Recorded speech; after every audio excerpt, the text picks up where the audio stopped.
لیکن اس کے بعد ان کی تاریخ میں ایک دور وہ آیا جب حضرت مسیح علیہ السلام ان میں مبعوث کیے گئے۔ یہ 1400 سالہ تاریخ کا کلائمیکس ہے یہود کی۔ جب کتاب انہیں دی گئی تھی تورات حضرت موسیٰ کے ذریعے، وہ 1400 قبل مسیح کا واقعہ ہے۔ اس وقت سے لے کر اللہ کا وہ فضل ان پر ہوا کہ کوئی ایک لمحہ ایسا نہیں آیا 1400 برس میں کہ ان کے ہاں کوئی نہ کوئی نبی موجود ہو۔ یہ تار ٹوٹا ہی نہیں، 2 سے شروع ہوا، موسیٰ ہارون علیہ السلام، اور 1400 برس کے بعد پھر آخری 2 ہیں، عیسیٰ اور یحییٰ علیہ السلام، یوں سمجھ لیجئے۔ اور اس کے درمیان یہ تار ہے، اور اس تار میں کوئی ایک لمحہ ایسا نہیں آیا کہ کوئی نبی موجود ہو۔ اس میں اتار چڑھاؤ بہت سے آئے ہیں، اس کا وہ میرا موضوع نہیں ہے اس وقت۔ قبل مسیح کی تاریخ جو ہے وہ میرا موضوع نہیں ہے۔ قرآن مجید میں سورہ بنی اسرائیل کے پہلے رکوع میں اس کا تذکرہ موجود ہے۔ وَقَضَيْنَا إِلَىٰ بَنِي إِسْرَائِيلَ فِي الْكِتَابِ لَتُفْسِدُنَّ فِي الْأَرْضِ مَرَّتَيْنِ وَلَتَعْلُنَّ عُلُوًّا كَبِيرًا، 2 مرتبہ ان پر عذاب کے کوڑے برسے۔ پہلے اشوریوں کے ذریعے سے جو شامی تھے، سیرینز اشوری کہلاتے، پھر بابلیوں کے ذریعے سے یعنی عراقیوں کے ذریعے سے، بیبیلونیا نام تھا عراق کا پہلے، ان پر بہت بڑی بڑی تباہیاں آئیں، اللہ تعالیٰ کی طرف سے عذاب آئے۔ اس کے بعد پھر دوسرے دور میں دوسرا اقتدار کا دور آیا، خربستیاں بڑھ گئیں، تو پہلے گریکس کے ذریعے سے، یونانیوں کے ذریعے سے، اور پھر رومیوں کے ذریعے سے پسوایا گیا۔ یہ دور گزر چکے تھے ان پر، 2 عروج کے دور اور 2 زوال کے دور۔ میری چھوٹی سی کتاب ہے تنظیم اسلامی کا تاریخی پس منظر، 6-7 روپے کی ہوگی، اس کو آپ دیکھیں گے تو اس میں اس کا پورا نقشہ آپ کو مل جائے گا۔ ویسے تو یہ کہ میری جو ذرا بڑی کتاب ہے سابقہ اور موجودہ مسلمان امتوں کا ماضی، حال اور مستقبل، اس میں میں نے ان معاملات پر بڑی تفصیل سے بحث کی۔ بہرحال یہ جو دور تھا ان کا 1400 سالہ، وہ اونچ نیچ سے ہوتا ہوا جب آیا ہے حضرت مسیح کی بعثت پر، تو ان کی شرارت کی انتہا یہ ہو گئی کہ اللہ تعالیٰ نے مسیح کو رسول بنا کر بھیجا، رسولاً الی بنی اسرائیل۔ حضرت موسیٰ اور حضرت عیسیٰ کے درمیان رسول کوئی نہیں ہے، سب نبی ہیں۔ حضرت موسیٰ رسول تھے اور حضرت عیسیٰ رسول ہیں۔ درمیان میں داؤد ہو، سلیمان ہو، یشعیاء ہو، زکریا ہو، یہ سب نبی ہیں۔ یحییٰ نبی ہے، رسول نہیں ہے، لہذا وہ شہید کر دیے گئے۔ رسول شہید نہیں ہو سکتا، قتل نہیں ہو سکتا۔ لیکن عیسیٰ اور موسیٰ کے درمیان 1400 برس ان کے جو ہیں، اس کا کلائمیکس ہے حضرت مسیح علیہ السلام کی بعثت، اور حضرت مسیح علیہ السلام کو جسے اللہ نے اپنی روح قرار دیا، روح منہ، کلمتہ القاہا الی مریم، اللہ کا کلمہ، عظیم ترین معجزات۔ انہوں نے کیا کہا؟ یہ ولد الزنا ہے، حرام زادہ ہے، معاذ اللہ، نقل کفر نہ باشد، یہ جادوگر ہے، یہ مرتد ہے، یہ واجب القتل۔ اصل حکومت اس وقت رومیوں کی تھی حکومت، لیکن انہوں نے انہیں آٹونومی دے رکھی تھی، اپنے مذہبی معاملات تم خود طے کر سکتے ہو۔ تو قائفاس جو اس وقت کا ان کا ہیڈ ربائی تھا سب سے بڑا، اس کی عدالت نے فیصلہ کیا مسیح کو سولی چڑھا دیا جائے۔ پائلیٹس پونٹس، اس کے پاس ان کی ازداش پہنچ گئی، یہ ہمارا مجرم ہے مذہبی، یہ مرتد ہے، یہ کافر ہے، یہ جادوگر ہے، یہ واجب القتل ہے، اسے قتل کرو، سولی چڑھا دو۔ خیر وہ لمبی بات ہو جائے گی، اس نے تو اپنے ہاتھ دھوئے کہ صاحب ہمارے پاس کوئی جرم نہیں ہے اس کے خلاف، تم کہتے تو ٹھیک ہے سولی چڑھا دیتے۔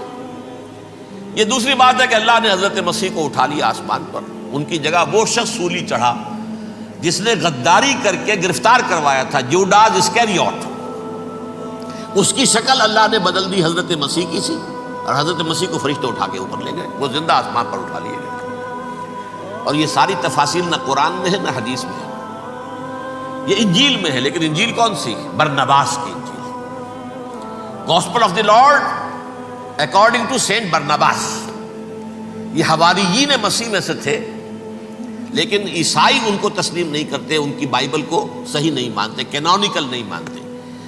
100 انجیلیں تھیں، 104 تھیں، جن میں سے 4 چنی ہیں انہوں نے، یہ متی اور جان اور مرقس مارکس، یہ ہے تو یہ 4 انجیلیں ہیں، انہوں نے تسلیم کیے کہ یہ کینونیکلز ہیں، یہ تو ہیں حقیقی، باقی جو ہیں 100 اس کو وہ تسلیم نہیں کرتے۔ ان میں سے ایک ہے یہ برنباس، اس میں یہ تفصیل ہے کہ اللہ تعالیٰ نے اس شخص کی، جیوڈاس کی، یہودا جیوڈاس اس کو انگریزی میں کہتے ہیں، اس کی شکل بدل دی حضرت مسیح کی سی، وہ گرفتار ہوا، وہ سولی چڑھا۔ وہ غدار تھا، غداری کی سزا اسے ملنی تھی، وہ مل گئی۔ حضرت مسیح کو فرشتے 4 اٹھ رہے ہیں، جس کوٹھڑی میں حضرت مسیح مقیم تھے، ایک باغ کے اندر روپوش تھے، اس کی چھت پھٹی ہے، 4 فرشتے آئے ہیں، حضرت مسیح کو اٹھا کر لے گئے ہیں، چھت برابر ہو گئی ہے، اس کے بعد وہ شخص پکڑا گیا۔ بہرحال حضرت مسیح کو اللہ نے اٹھا لیا آسمان۔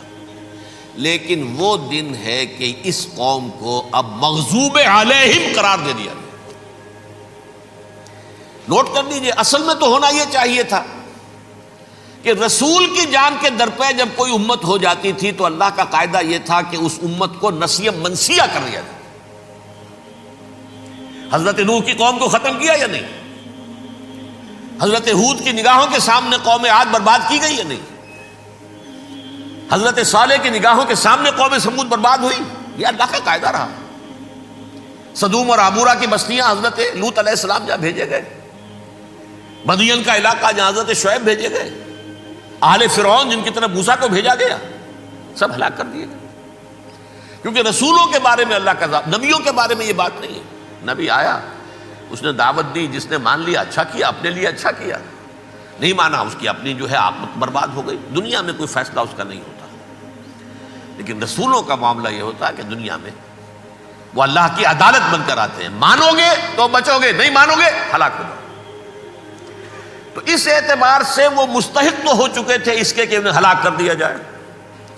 اب اللہ کی کوئی خصوصی مشیت ہے، اس میں کیا حکمت ہے، وہ ہے ایک حکمت میں بعد میں اگر وقت ہوا تو بتاؤں گا۔ فیصلہ یہ کیا اللہ نے کہ حضرت مسیح کو تو اٹھا لیا زندہ، اور ان کی رسی ابھی مزید دراز کر دی، کہ ان کو ابھی مہلت دے دی کہ تمہیں آخری استیصال، جس کو عذاب اکبر کہتا ہے قرآن، سورہ سجدہ جو حضور ہر جمعے کی پہلی رکعت میں فجر میں پڑھتے تھے، وَلَنُذِيقَنَّهُم مِّنَ الْعَذَابِ الْأَدْنَىٰ دُونَ الْعَذَابِ الْأَكْبَرِ لَعَلَّهُمْ يَرْجِعُونَ۔ چھوٹے چھوٹے عذاب اور ایک بڑا عذاب، جبکہ قوم بالکل برباد، نسیم منسیہ، کأن لم یغنوا فیہا، ایسے ہو جائیں جیسے کوئی تھے ہی نہیں آباد یہاں۔ لا یرا الا مساکنہم، اب ان کے مسکن نظر آتے ہیں، مکین نظر نہیں آتے۔ یہ عذاب اکبر جو ہے وہ ان پر نہیں آیا، حالانکہ وہ مستحق ہو گئے تھے اسی وقت۔ اس کو یوں سمجھیے کہ کسی شخص کو پھانسی کا حکم تو ہو جائے، ایگزیکیوشن نہیں ہوتا ہے، کئی سال گزر جاتے ہیں پڑے ہوئے، اور معاملات جو ہیں وہ چلتے رہتے ہیں۔ یہ معاملہ ہوا اس کے ساتھ، ورنہ یہ مستحق ہو چکے تھے آخری بربادی تباہی کے، عذاب استیصال، جڑ سے کاٹ دینے والا عذاب، وہ آ سکتا تھا ان پر اسی وقت، لیکن اللہ نے ان کی مہلت دراز کی ہے۔ لیکن اس کے بعد اللہ نے ان کو ایک اور موقع دیا۔ 600 برس بعد حضرت مسیح کے محمد الرسول اللہ صلی اللہ علیہ وسلم کی بعثت ہوئی، اور یہ میں سمجھتا ہوں کہ اس قوم پر اللہ کا اتنا بڑا فضل تھا، اتنا بڑا فضل تھا، اتنا بڑا فضل تھا۔ اب پھر ایک موقع دیا، عسیٰ ربکم ان یرحمکم وان عدتم عدنا۔ دیکھو اب بھی تمہیں ہم ایک موقع دے رہے ہیں، تمہارا رب تمہارے اوپر اب بھی فضل کرنے کو تیار ہے، رحم فرمانے کو تیار ہے۔ ان ھذا القرآن یہدی للتی ہی اقوم، اس قرآن کے سائے میں آ جاؤ، یہ شاہدرا ہے ہدایت میں آنے کا، اس میں داخل ہو جاؤ، محمد کی تصدیق کرو صلی اللہ علیہ وسلم، دامن محمدی میں آ جاؤ، اب بھی ہم تمہارے گناہ بخش دیں۔ لیکن نہیں، اس قوم نے حضرت محمد صلی اللہ علیہ وسلم کی دشمنی کی کمر کس لی، اور اب یوں سمجھیے اس تاریخ سے لے کر آج تک یہ گٹھ جوڑ ہے۔ ظاہر بات ہے کہ ابلیس کا بھی اصل دشمن اب کون ہے، یا ہدف کون ہے، ٹارگٹ کون ہے؟ جنہوں نے محمد کو نہیں مانا صلی اللہ، وہ تو ہے ہی جہنمی، ان پر کوئی اور محنت کرنے کی ضرورت کیا ہے؟ سمجھ گئے میری بات؟ حضور کی بعثت کے بعد جنہیں حضور کو رد کر دیا، ان پر ایمان نہیں لائے، وہ کون ہے؟ کافر، وہ جہنمی ہے ہی ہے۔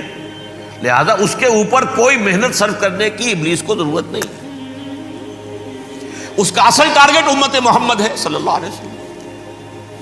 وہ ساری نوع انسانی کی دشمنی اب آ کر مرکوز ہو گئی ہے امت محمد صلی اللہ علیہ وسلم کی دشمنی پر۔ اور اسی طرح یہود کا معاملہ، اگرچہ ویسے پوری نوع انسانی کے دشمن ہیں، انہیں حیوان سمجھتے ہیں، ان کی جان مال اپنے لیے مباح سمجھتے ہیں، جس طرح چاہیں لوٹے کھسوٹے کھائیں پیئے انہیں، لیکن اب ان کی بھی دشمنی کا سب سے بڑا مرکز امت محمد۔ کیوں؟ وہی تکبر اور حسد، وہی بیماریاں۔ انہیں تکبر یہ ہو گیا تھا کہ 2000 سال سے یہ نبوت ہماری میراث، ہماری جاگیر، بنو اسرائیل کے اندر سینکڑوں نبی آئے، 3 کتابیں اللہ نے ہمیں عطا کی، یہ کہاں سے آ گیا محمد صلی اللہ علیہ وسلم؟ معاذ اللہ ثم معاذ اللہ، یہ امیین میں سے، یہ جنٹائلز میں سے، یہ گوئنز میں سے، یہ حقیر ان پڑھ، کہاں ہم کہاں یہ نہیں تسلیم کریں گے۔ حالانکہ قرآن کہتا ہے یعرفونہ کما یعرفون ابناہم، ان کے علماء ایسے پہچانتے تھے حضور کو جیسے اپنے بیٹوں کو پہچانتے ہیں کہ یہ آخری نبی ہے، لیکن تکبر اور حسد کی آگ میں جل اٹھے۔ اب ان کے بھی دشمنی کس سے ہے؟ محمد اور امت محمد صلی اللہ علیہ وسلم۔ یہ گٹھ جوڑ ہے۔ اب دیکھیے، یہ ہے میری گفتگو کا اب تک کی گفتگو کا حاصل، یہ گٹھ جوڑ، ایک غیر مرئی دنیا، انویزیبل دنیا کا ابلیس لعین اور جنات میں سے اس کے لشکری فوج، انسانوں میں سے ویسے تو اور بھی بہت جگہ اس کے ایجنٹ ہیں، مسلمانوں میں بھی ہے، لیکن بحیثیت قوم، بحیثیت مجموعی، ایک پوری قوم، ایک پوری نسل جو ہے اس کے ساتھ گٹھ جوڑ ہے۔ ان دونوں کی گٹھ جوڑی کے ساتھ یہ دشمن دون ہیں انسانیت کے، پہلا دشمن ابلیس لعین، عزازیل لعین، اور دوسرے دشمن یہود ملعون۔ صلی اللہ علی محمد صلی اللہ علیہ وسلم۔